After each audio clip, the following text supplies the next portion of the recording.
Welcome to another episode of the Immunity Coach. Today's episode is entitled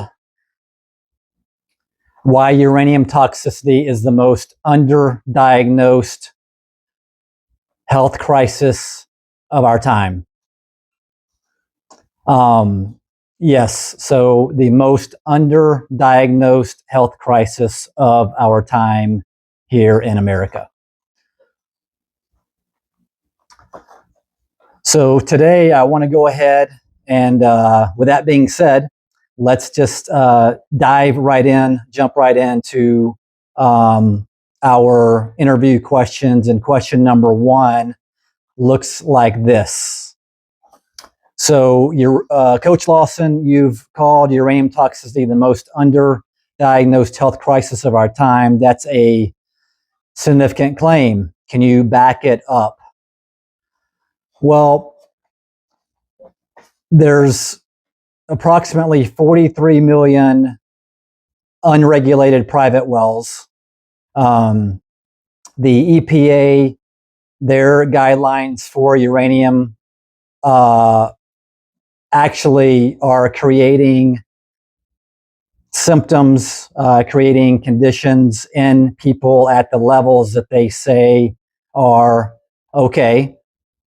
And additionally, nearly 70%, and this is kind of a big number, nearly 70% of my clients are uranium toxic.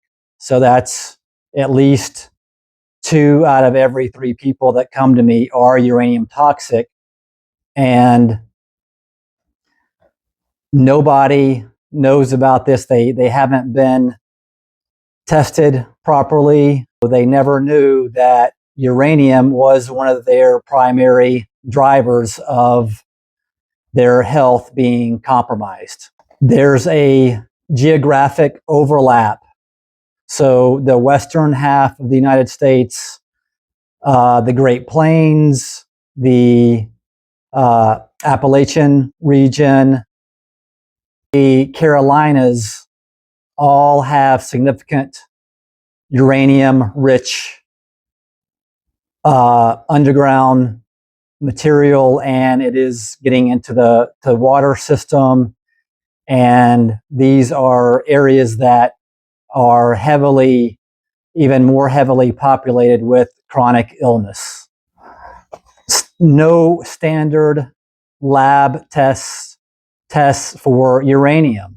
So every time you go to the doctor and you get all this, blood work drawn, as you know, I mean, you've probably had, 20 or 50 blood draws already, but you're getting all this blood drawn, which does not detect uranium. So therefore, you are highly likely not to have ever even been tested for uranium. I've been finding uranium toxicity behind all different types of conditions, labels, diagnoses. So different autoimmunes, mast cell activation, chronic fatigue syndrome, even Epstein-Barr and Lyme disease. These are all being driven by suppressed immune systems, including uranium as being one of the primary drivers. There's other heavy metals that can be involved as well. Mold toxicity, chemical accumulation, nutrient deficiencies. There's many different ways that your immune system can become suppressed, but that's just going to give you a label or a diagnosis of some name, some type of autoimmune name or mast cell activation. MCAS is actually happening, but there are real root causes to that. And today I want to talk a lot about uranium being one of the primary factors that not too many, or I would say hardly anybody knows how prevalent it is, and most likely don't know that they actually have uranium toxicity. Let's go to number 2, and that's going to be, you've identified 5 specific structural gaps that have allowed this to go undetected for so long. Can you walk us through them and explain why they compound each other? Yes. So number one, as I just stated, the testing structure, uranium is not included in standard testing. Very few, I don't know, probably any. There's probably a handful of naturopaths or functional doctors, but conventional testing is not testing you for uranium.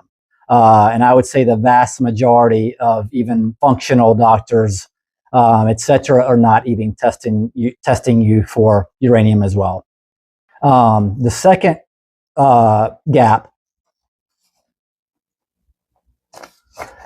is the EPA set standards for uranium levels in water in 2000. So that was 26 years ago. So since then, peer-reviewed, published data is available stating that these levels are actually causing adverse health effects in people since then. So the EPA standard for uranium levels is outdated. Number three, and this kind of goes back to number one, but HTMA testing is hardly ever done. Again, conventional testing, it's not going to happen ever. Up until now, it's not happening. Functional medicine, potentially it happens on occasion. But I do want to make a point about that is I have seen a lot of a couple of labs in particular, and people send me their test results for their HTMA test results. And there are labs out there that are testing limited amounts of heavy metal, limited minerals. So it's a very restricted test in general. And yes, uranium is not included on that particular test. So they're not even testing for uranium on the labs out there that are just, they're restricted. They're not testing you adequately. And therefore, you may go get a hair test done. Somebody recommends them, or your practitioner does a hair test for you, and you get everything back, and it doesn't look terrible, maybe. But guess what? Your uranium wasn't even tested for it, and there's other markers that weren't tested for it. Gap number 4 is symptoms mimic conditions. So they mimic your diagnosis. So as I mentioned, your autoimmune label is essentially a label of inflammatory symptoms, okay? But you have to ask yourself, what's causing the inflammation? That's the next logical question. Well, I can tell you that you're not going to get an answer, or definitely not a good answer, from your doctor when you ask them that question, because if they have an answer, it's probably going to be something like, oh, it's your age, or, the big one is your genetics. You're genetically prone to autoimmune, and that's why you have it.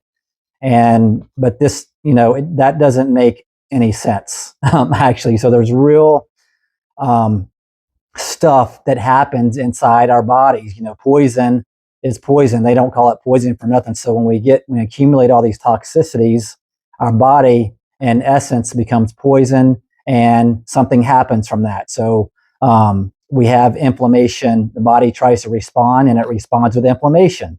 So then you go to the doctor and you get a label slapped on you of autoimmune or what have you. But there's a real reason these things are happening. Okay. So that's an important gap there, is that, your symptoms are mimicking your label or diagnosis. Gap number 5, there's just been no clinical framework up until 2021, when I started identifying and properly addressing uranium toxicity. So with no clinical framework, it's just simply the awareness is not there, because nobody knows about uranium and how prevalent it is and how destructive it is and everything that's doing to you. It's a radioactive heavy metal, but it's we don't want that in our bodies, obviously. But there's just been no framework up until 5 years ago, and that's what I'm doing. And that's one of my messages is exposing how toxic, detrimental, and how prevalent that uranium toxicity is. Let's go to our next question. Question number 3. You've been building a clinical record of uranium toxicity in chronically ill clients since 2021. As the world's leading expert on this, what does that record show? Chronic fatigue, severe chronic fatigue that is resistant to good sleep, really resistant to any type of treatment. The fatigue just does not go away. Another big one is cognitive inhibition. So your cognitive ability or function is compromised. And that actually goes over into your mood as well. So mood instability. Another one is gut dysfunction and immune dysregulation. So gut issues, immune dysfunction. So you may be getting sick on a regular basis every few weeks or every few months you're getting sick. So uranium really has a huge impact on your kidneys. It has an affinity for the kidneys, for the liver as well, and your whole immune system in general. So you're going to be in this chronic state of low energy, low functioning, and again, potentially you'll be getting these more acute stages of being sick every so often as well. So another thing with my people that are uranium toxic, most of the time they've been sick for years and potentially even a decade or more. Most of them have been diagnosed with multiple different conditions. Most of the time their blood work looks fine. Nothing wrong with their blood work. And their water source, whether it's a private well or municipal water, if it's a private well, they've never had it tested. If it's municipal water, they haven't looked out to the Consumer Confidential report. Symptoms are predictable biological consequences of uranium, and they are not random. And finally, guess what? They've never been tested for uranium.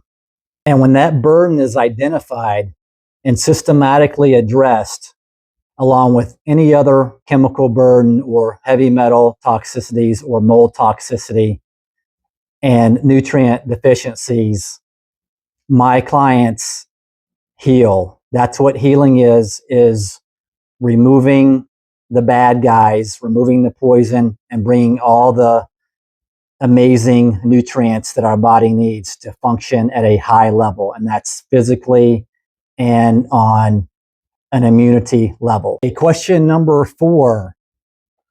You've spoken directly to women who have been chronically ill and dismissed. Why are women disproportionately affected, and what do you want them to take away from the series?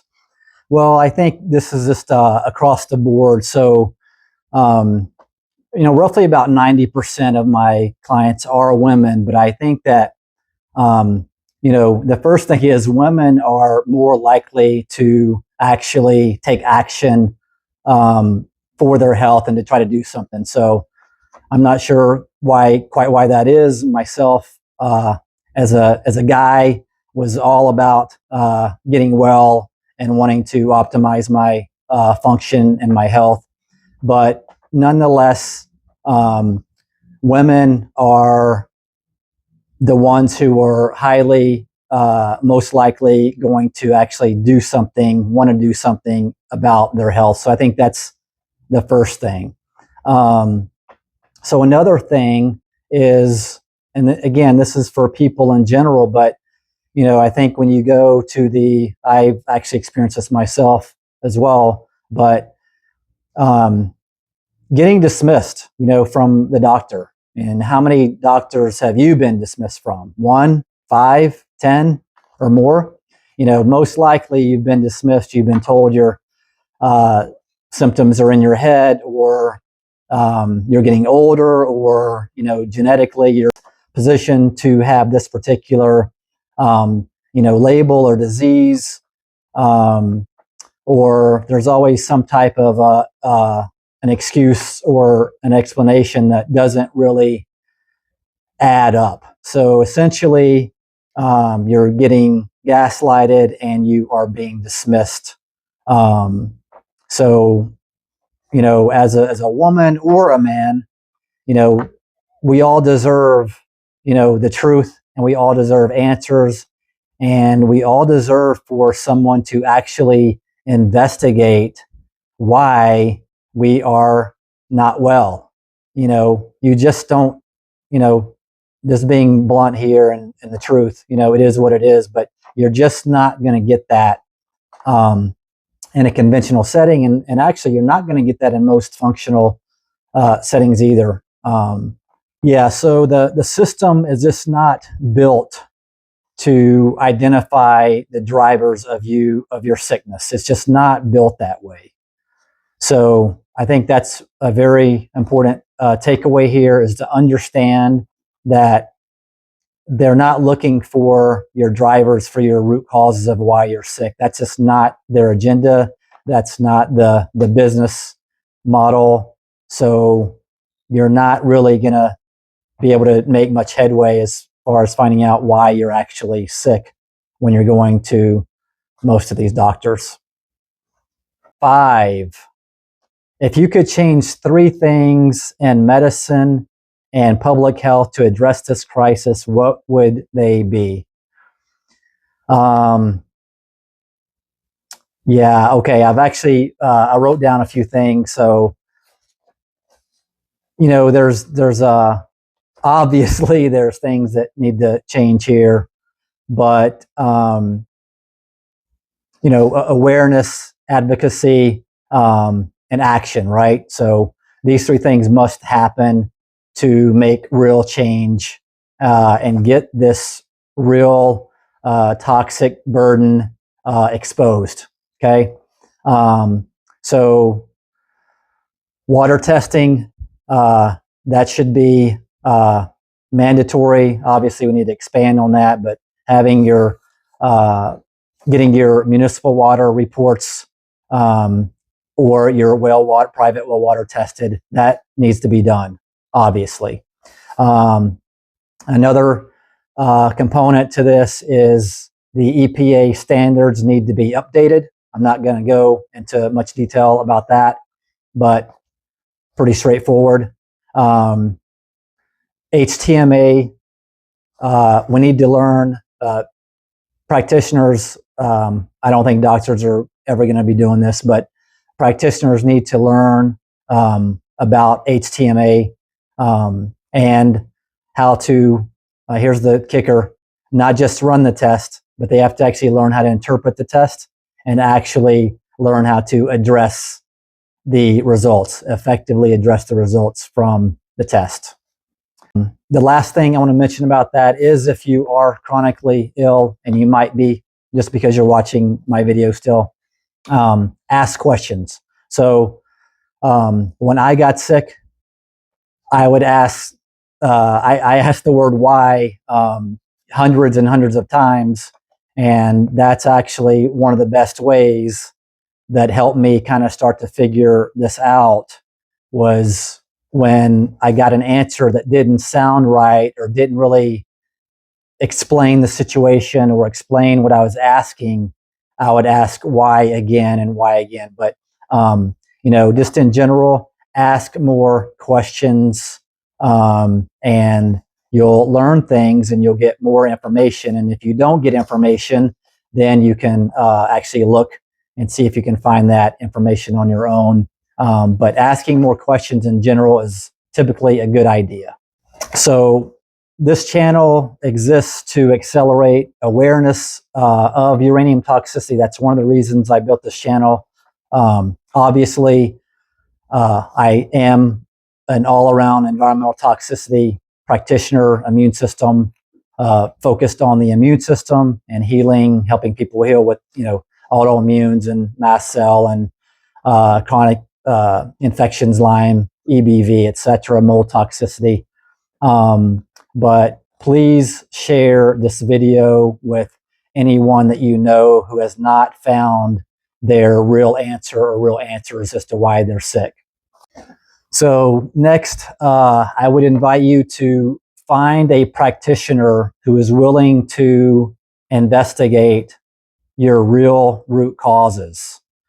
A lot of practitioners out there are not doing that. I'm not saying that they're all not doing that, but I would say the vast majority are not doing that. They're looking at running all types of tests on you. A lot of it's blood work, which is not going to show your root causes. But, I get people coming in with Dutch tests and food sensitivity tests, and all that stuff is, potentially interesting to look at and all that. But it's not practical to healing. It's not a root cause. So essentially, it's just, in my opinion, you're wasting your time and your money on all these different types of tests that they're running that are not root causes, because, we want to know what your root causes are so we can address them and fix them. And then that's how you're able to heal. So I am the first and original practitioner to identify and effectively address uranium toxicity since 2021. I've been practicing since 2013, but specific to uranium for the last 5 years. Okay, question number 6. Let's see here. This is the 12th video in your series. What do you want every person who has watched this series to do next? Well, first of all, I just want to thank you if you've been watching my videos, if you've subscribed, if you are sharing my videos, but any way that you are taking part, I just want to say thank you very much for helping me spread the word and get uranium toxicity actually exposed to the population. So next thing is, again, if you haven't already subscribed, save the video, share the video, get an HTMA test done, test your water, find a practitioner that knows what they're doing with the HTMA and with uranium toxicity if you can.